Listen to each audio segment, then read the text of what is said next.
Raising capital and managing the finance are two crucial aspects of starting and growing a successful business.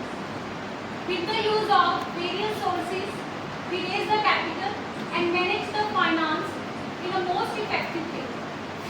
Raising sufficient capital and manage it effectively is very crucial for survival and growth of the business. Here are some sources. With the help of these sources, we raise the capital for startups. First one is bootstrapping, self-funding, angel investors, venture capital, crowdfunding, banks loan, and financial institutions. Last but not least, government grants. First one is the bootstrapping. Bootstrapping is one of the main sources of raising the capital for startup. Bootstrapping means starting and growing a business using your own money without the outside investment. In the bootstrapping, a person usually invests his income for the startup without the external investment. If we invest his or her money on the business activity, we achieve lot of advantages. First, we have full control on the activities, and second, we have no debts. For example, company like Dell, a Dell company at the early stage, they start the business with small amount and they reinvested their earning and grow without the external help. So with the help of bootstrapping, we raise the capital for the startup. The second and third most important source for raising the capital for startup is that angel investors and venture capitalists. So angel investors is a wealthy individual. Wealthy individuals are those who have a lot of money, who have a lot of funds. So angel investors usually invest their own money into the startup at very early stage. Angel investors not only provide funds for the startup, they always provide some guidance and motivation for startup.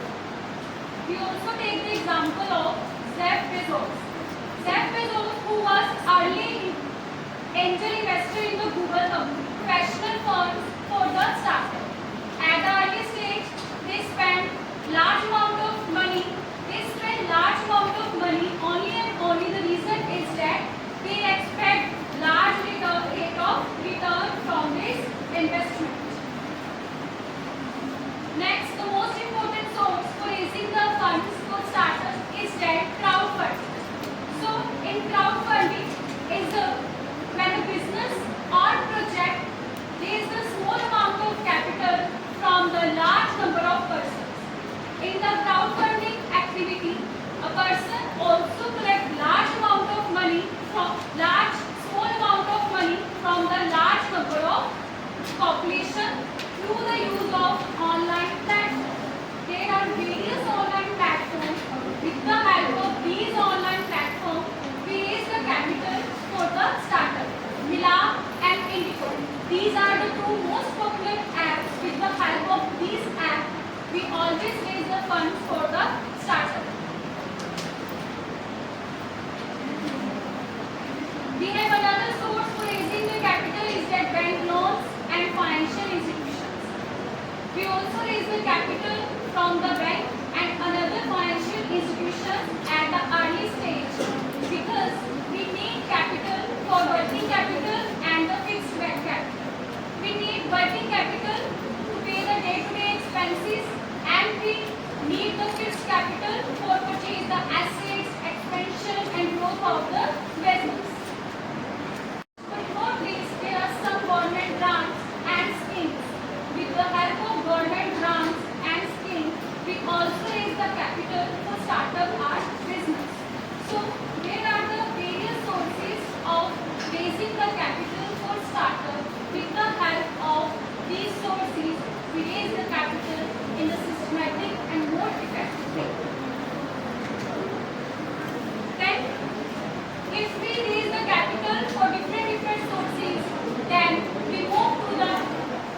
concept, that is managing the finance for the startup. Imagine if you raise the capital but you never manage the finance, you never achieve the objectives and you never earn more and more profit. So managing finance for startup is another important component for raising the capital. We have various sources. With the help of these sources, we manage our finance like budgeting and forecasting, cash flow management, cost control, financial reporting, and last but not least, risk management. So with the help of these sources, we manage the finance and start the new business activities.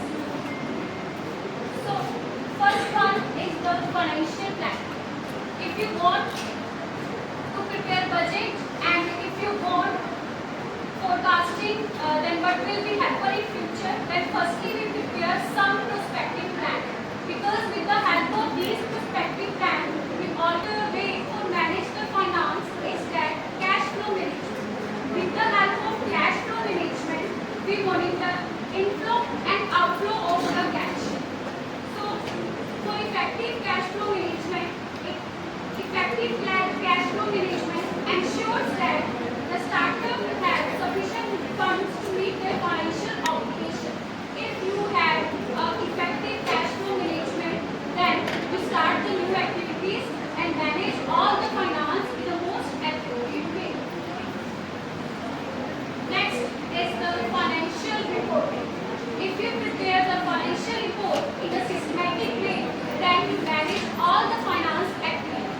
Startup always needs accurate financial reports so that we regularly analyze the financial reports and submit these reports to the shareholder. So startup always needs accurate financial reports and reports for the shareholder. The last is the risk management. Startup always needs to identify and manage various financial risks. There are a lot of risks we face at the time of startup the new activities, that is market risk and the credit risk. So here are the sub-sources. With the help of these sources, we raise the capital and manage the finance in the most effective and accurate way. If we never manage the finance or never raise the capital in a correct way, we never achieve its objective. So here are the common financial mistakes at the time of startup. Some person do this mistake at the time of startup of the new business activity. First, we overestimate the income. If you overestimate the income, then it fails to finance the market for startup. But second, we underestimate the cost. And third, if you have poor record, bookkeeping records, you never manage the finance. And last, if you ignore the tax rules regulations at the time of manage the finance, then you always face some problems. Here are the some tips for effective financial management. When you follow these tips for effective financial management, first you hire a good accountant. If you hire a good accountant, they properly record the bookkeeping reports, they properly record the financial reports, and on daily basis or time to time we regular checking the financial reports, or we maintain all the necessary activities which are very important for the raising the capital. And last is the proper plan. If we do all the activities according to the planning, then we achieve financial management, or we raise the capital and manage the all financial activities in a proper and imagine if you have no capital, you never start the business activity, you never achieve the objectives. So these are the most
explanation